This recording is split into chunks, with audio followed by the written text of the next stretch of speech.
আজকে যেহেতু আমাদের বাড়িতে আমার বাবা আর বোনেরা এসেছে, তাই সকাল থেকে আমি রান্না বান্না করছি। আর আজকে সব রান্না করব আমি। এখন আমি পুঁই শাক রান্না করছি, আর তারপর রান্না করলাম আলু উচ্ছে চচ্চড়ি। আমি রান্না করছিলাম, রান্না করতে করতে এখন মাংসটা রান্না বসিয়ে দিয়ে আমি এখন যাচ্ছি ছাদে। ছাদে নিয়ে যাচ্ছি পুচুকে। কেন জানো বলছি, তার আগে ছাদে যায়, তারপর তোমাদেরকে বলবো না, একেবারে দেখিয়ে দেবো কেন ছাদে।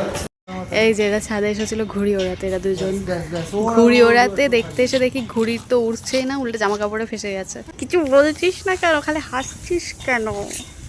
ওই ঘুড়িটা উঠছিল না, ওটাকে রেখে আবার এটাকে নিয়ে এসেছে। যা, ও বিশাল ওড়াচ্ছ, এত হাওয়া দিচ্ছে যে তোমার ঘুড়ি বেঁকে ওইদিকে চলে যাচ্ছে। কি স্পিডে উঠছে! হ্যাঁ ওড়াই তো, অনেকে ওড়ায়। এ তো মুগ্ধ হয়ে দেখছে, ভাবছে কত ভালো ওড়াচ্ছে, একবার বিশাল উঁচুতে তুলে দিয়েছিল।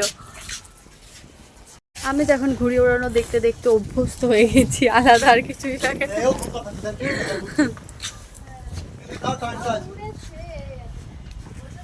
এই যে ঘুড়ি উঠছে, আর ওই যে আমাদের পুচু দিদি দাঁড়িয়ে আছে।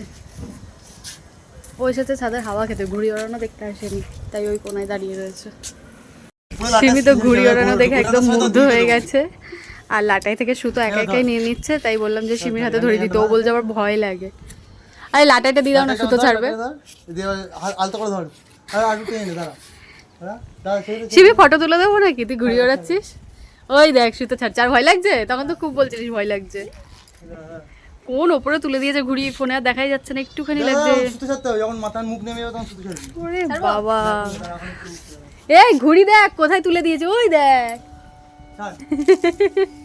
গোটাবে তো দিদি। না আমি পালাবো নিচে। হ্যাঁ আমার রান্না বসিয়ে দিয়ে এসেছে, আমার এখন দাঁড়ানোর সময় নেই। এই হ্যাঁ, পাখিরা ঘুড়ি ওড়াচ্ছে, কেটে দেবে।